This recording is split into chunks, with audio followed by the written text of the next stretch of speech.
ایک صاحب نے مسئلہ پوچھا ہے کہ کیا شوہر اپنی بیوی کی میت کو غسل دے سکتا ہے اور اس کے جنازے کو کندھا دے سکتا ہے؟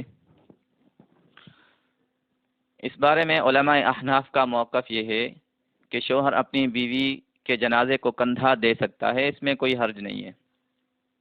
جب ایک عام اجنبی عورت کے جنازے کو حصول ثواب کے لیے کندھا دینا جائز ہے تو بیوی کو کیوں جائز نہیں ہے؟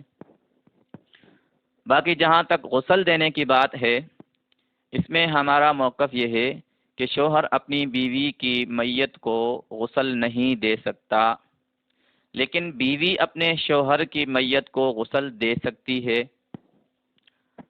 اب اس مسئلے میں اہل حدیث کو یعنی غیر مقلدین کو ہم سے اختلاف ہے، انجینئر علی مرزا کو ہم سے اختلاف ہے، اور ان جیسے دیگر حضرات ان کو ہم سے اختلاف ہے۔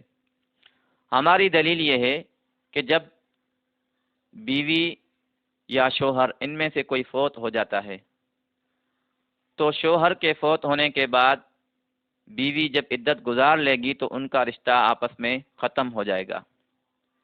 اگر بیوی فوت ہو جائے گی تو فی الفور ان کا رشتہ ختم ہو جائے گا۔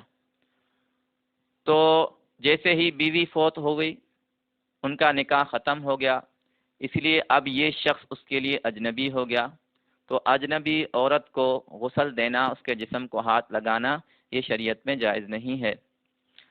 اور بیوی کے لیے اپنے شوہر کی میت کو غسل دینا جائز ہے اس لیے کہ وہ عدت تک اس کے نکاح میں ہے، اس لیے وہ غسل دے سکتی ہے۔ عدت گزرنے کے بعد ان کا رشتہ ختم، اب وہ کسی اور سے نکاح بھی کر سکتی ہے۔ غیر مقلدین کہتے ہیں یا انجینئر صاحب کہتے ہیں کہ میاں بیوی کی وفات سے ان کا رشتہ ختم نہیں ہوتا، ان کا نکاح پھر بھی برقرار رہتا ہے۔ اب میرا آپ سے معصومانہ سوال یہ ہے کہ جس شخص کی 4 بیویاں ہوں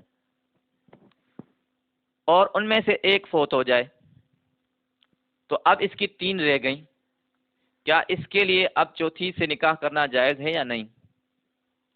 آپ بھی مانتے ہیں کہ ایک فوت ہونے کے بعد اس کے پاس 3 رہ گئیں، اب چوتھی سے نکاح کرنا جائز ہے۔ اگر جو فوت ہوئی ہے وہ نکاح میں ہے، اس کا نکاح ختم نہیں ہوا، تو پھر تو 5 بیویاں ایک نکاح میں ہو جائیں گی۔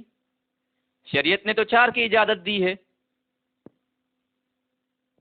اچھا، اس کو ایک اور رخ سے سمجھیں۔ کسی عورت کا شوہر فوت ہو جائے، اگر آپ سمجھتے ہیں کہ ان کا نکاح فوت ہونے سے نہیں ٹوٹتا، قائم رہتا ہے، تو میرا آپ سے سوال یہ ہے کہ جس عورت کا شوہر فوت ہو جائے، عدت گزارنے کے بعد اب اس کے لیے کسی دوسرے مرد سے نکاح کرنا جائز ہے یا نہیں؟ آپ کا بھی موقف یہ ہے کہ جائز ہے۔ جب یہ شوہر کی وفات کے بعد، عدت گزارنے کے بعد یا وضع حمل کے بعد کسی دوسرے مرد سے نکاح کرے گی تو یہ تو جو فوت ہوا ہے اس سے بھی نکاح نہیں ٹوٹا اور اب دوسرے مرد سے بھی نکاح کر رہی ہے، تو یہ ایک وقت میں ایک عورت 2 مردوں کے نکاح میں آ جائے گی۔ یہ تو شریعت میں جائز نہیں ہے، اس لیے یہ آپ کی دلیل بالکل بیکار ہے۔ اچھا، انجینئر مرزا یہاں پر ایک اور دلیل پیش کرتے ہیں کہ عورت کے مرنے سے اس کا شوہر سے نکاح ختم نہیں ہوتا، کیونکہ جب کسی کا باپ فوت ہو جائے تو بیٹا اپنے باپ سے، بیٹے کا رشتہ ختم نہیں ہوتا، بیٹا پھر بھی بیٹا ہوتا ہے۔ تو ہم آپ کی خدمت میں یہ عرض کرتے ہیں کہ میاں بیوی کا جو رشتہ ہے وہ الفاظ کی بنیاد پہ قائم ہوا ہے، اور جو رشتہ الفاظ کی بنیاد پہ قائم ہو وہ بہت ہی نازک رشتہ ہوتا ہے، وہ الفاظ سے ہی ٹوٹ جاتا ہے۔ کوئی شخص اپنی بیوی کو 3 طلاقیں دے دے تو رشتہ ختم، 3 بار قبول ہے قبول ہے قبول ہے کہتے ہیں تو نکاح ہو جاتا ہے، گواہوں کی موجودگی میں اقرار کرنے سے نکاح ہو جاتا ہے۔ تو الفاظ کی بنیاد پر یہ رشتہ قائم ہوا ہے اور الفاظ کی بنیاد پر ٹوٹ بھی رہا ہے، تو یہ رشتہ نازک ہے۔ اور جو والدین ماں باپ کا رشتہ ہے، باپ بیٹے کا رشتہ ہے، تو یہ باپ بیٹے کا رشتہ نسبی رشتہ ہے، خونی رشتہ ہے، یہ الفاظ کی بنیاد پر قائم نہیں ہوا، یہ نازک رشتہ نہیں ہے۔ تو نازک رشتہ وفات سے ٹوٹ جاتا ہے، مضبوط رشتہ وفات سے نہیں ٹوٹتا۔ کوئی باپ اپنے بیٹے سے کہے 100 مرتبہ کہہ دے کہ جا تو میرا بیٹا نہیں ہے، کیا رشتہ ٹوٹ جائے گا؟ پھر بھی وہ اس کا باپ ہے، وہ اس کا بیٹا ہے، کیونکہ یہ رشتہ الفاظ کی بنیاد پہ قائم نہیں ہوا بلکہ خونی رشتہ ہے، نسبی رشتہ ہے۔ تو یہ آپ کی دلیل بالکل غلط ہے۔ اچھا، ان کی ایک مضبوط دلیل وہ یہ ہے کہ ایک مرتبہ امی عائشہ نے رسول اللہ صلی اللہ علیہ وسلم سے فرمایا کہ میرے سر میں تکلیف ہے، درد ہے۔ رسول اللہ صلی اللہ علیہ وسلم نے فرمایا اگر تو مجھ سے پہلے فوت ہو گئی تو میں آپ کو غسل بھی دوں گا، آپ کا جنازہ پڑھوں گا اور آپ کے لیے دعا کروں گا۔ اب ان کی یہ دلیل ہے کہ جب نبی علیہ الصلاۃ والسلام اپنی زوجہ مطہرہ سے فرما رہے ہیں کہ آپ کی وفات کے بعد میں آپ کو غسل دوں گا، تو ظاہر ہے جب پیغمبر اپنی بیوی کو غسل دے سکتے ہیں تو عام مسلمان غسل کیوں نہیں دے سکتا؟ اب اس دلیل کا تفصیلاً جواب سمجھیں۔ اس دلیل کا جواب یہ ہے کہ اللہ تبارک و تعالی نے قرآن مجید میں فرمایا ہے النبی اولی بالمؤمنین من انفسہم وازواجہ امہاتہم، کہ نبی علیہ الصلاۃ والسلام مومنوں کے لیے ان کی جان سے بھی زیادہ فضیلت والے ہیں، افضل ہیں، اور حضور کی ازواج امت کی مائیں ہیں۔ حضور کی ازواج امت کی مائیں ہیں تو حضور امت کے والد ہوئے، باپ ہوئے۔ اور میرا تمام علماء احناف کا بلکہ سب کا یہ نظریہ ہے کہ پیغمبر کی وفات کے بعد پیغمبر کی ازواج سے نکاح کرنا یہ حرام ہے۔ کیوں حرام ہے؟ لوگ یہ دلیل دیتے ہیں اس لیے کہ وہ امت کی مائیں ہیں، اس لیے جائز نہیں ہے نکاح کرنا۔ میں کہتا ہوں مسئلہ صحیح ہے لیکن دلیل غلط ہے۔